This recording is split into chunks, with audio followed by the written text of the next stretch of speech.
जो कुर्सी कल जानी वो आज चली जाए, ठीक है। जिनसे स्वयं को नहीं संभला जा रहा है वे प्रदेश को खाक संभालते। दंगाइयों के सामने समाजवादी पार्टी की सरकार घुटना टेकती थी। तो मैं कहता हूं, आओ बच्चों थोड़ा दंगा करवा लो, मैं तुम्हें दंगा कराना सिखा देता हूं कैसा दंगा होता है। नो कर्फ्यू नो दंगा, और यूपी में है अब सब चंगा। 2017 के पहले ये सीजन इंसेफ्लाइटिस के लिए,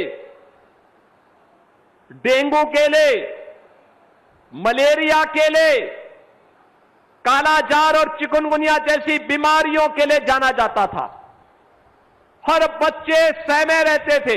मैं भी देख रहा था, मैं जब बच्चों को अन्नप्राशन करा रहा था, 2 बच्चे अन्नप्राशन के लिए आए थे, अपनी मां के गोद में बैठे थे। मैंने जैसे ही उनको अपने गोदी में लिया, वे हंसते हुए उनके चेहरे की खुशी बता रही थी कि उसे मालूम है अब उसका भविष्य सुरक्षित है, क्योंकि डबल इंजन की सरकार आज उसे सुरक्षा प्रदान कर रही है,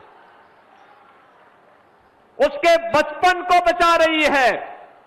पहले समाजवादी पार्टी के समय में इंसेफ्लाइटिस के शिकार 1200 से 1500 बच्चे होते थे। इनके चेहरे पर कोई शिकन नहीं होती थी। आज बहनों और भाइयों, हर जिले को एक नई पहचान मिल रही है। बिना भेदभाव के विकास के कार्य हो रहे हैं। मैं गत वर्ष ही आया था कटहरी चुनाव के बाद, तब 1500 करोड़ रुपए का उपहार अंबेडकर नगर जनपद को मिला था। वर्तमान में 1500 करोड़ रुपए के कार्य अंबेडकर नगर में चल रहे हैं। उनमें से केवल 3 विधानसभा क्षेत्रों के 706 करोड़ रुपए की परियोजनाओं का उपहार आज आपको यहां पर उपलब्ध करवाया जा रहा है। बहनों और भाइयों, विकास के लिए सरकार के सामने विजन चाहिए, इसके लिए समय चाहिए। आप मुझे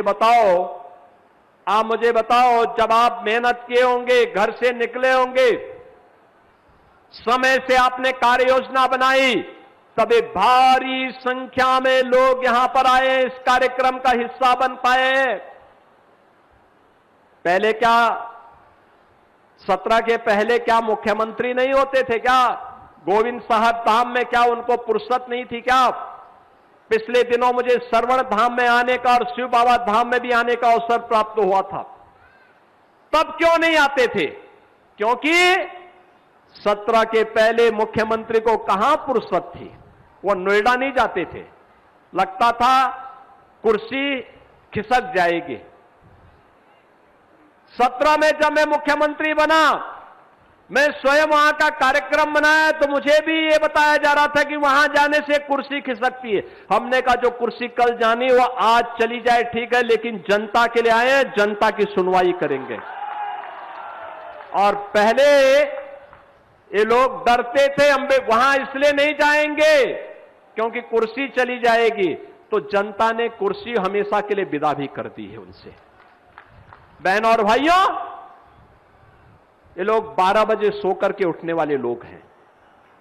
12 बजे सो के उठेंगे, 2 बजे बबुआ तैयार होंगे, और 2 बजे तैयार होने के बाद फिर उनके चच्चू उनको कुछ सिखाएंगे, फिर एक ट्वीट करेंगे, फिर जिम चले जाएंगे, जिम से वापस आएंगे, तब तक महफिल जम जाएगी, और फिर उनको इतना होश रहता ही नहीं कि वह इस देश में है या फिर इस देश से बाहर कहीं और जगह है। तो जिनसे स्वयं को नहीं संभला जा रहा है वे प्रदेश को खाक संभालते, 25 करोड़ जनता को खाक संभालते, और इसीलिए दंगे होते थे। इन दंगाइयों के सामने समाजवादी पार्टी की सरकार घुटना टेकती थी। और आपने देखा होगा, संभल में एक गुंडे ने, समाजवादी पार्टी के एक गुंडे ने दंगा कराने का प्रयास कर दिया, उसको घुटने में ला करके आज नाक रगड़वा रही है सरकार, घुटने में ला करके। एक गुंडा बरेली में भी दंगा करवाता था, लगातार अव्यवस्था पैदा करता था। उसने एक बार धमकी दी, प्रशासन थोड़ा सहमा, मैंने कहा चिंता मत करो, तैयारी करो। उसने धमकी दी तो उसको एक बार आने दीजिए, एक बार में निपटो। और आप देख रहे होंगे कि मौलाना जेल में आज कष्ट उठा करके नाक रगड़ रहा है, कह रहा साहब बकस दो, एक बार जान बकस दो, आगे से गलती नहीं करेंगे, दंगा नहीं करेंगे। पहले इन दंगाइयों को मुख्यमंत्री आवास में बुला करके सम्मानित किया जाता था, और आज जब कोई धमकी देता है कि दंगा करवा देंगे तो मैं कहता हूं आओ बच्चों थोड़ा दंगा करवा लो, मैं तुम्हें दंगा कराना सिखा देता हूं कैसा दंगा होता है। बहनों और भाइयों, आज यूपी नो कर्फ्यू नो दंगा, और यूपी में है अब सब चंगा। ये समाजवादी पार्टी नहीं कर सकती थी, ये काम कांग्रेस नहीं कर सकती थी, क्योंकि ये भारत की विरासत को अपमानित करने वाले लोग हैं।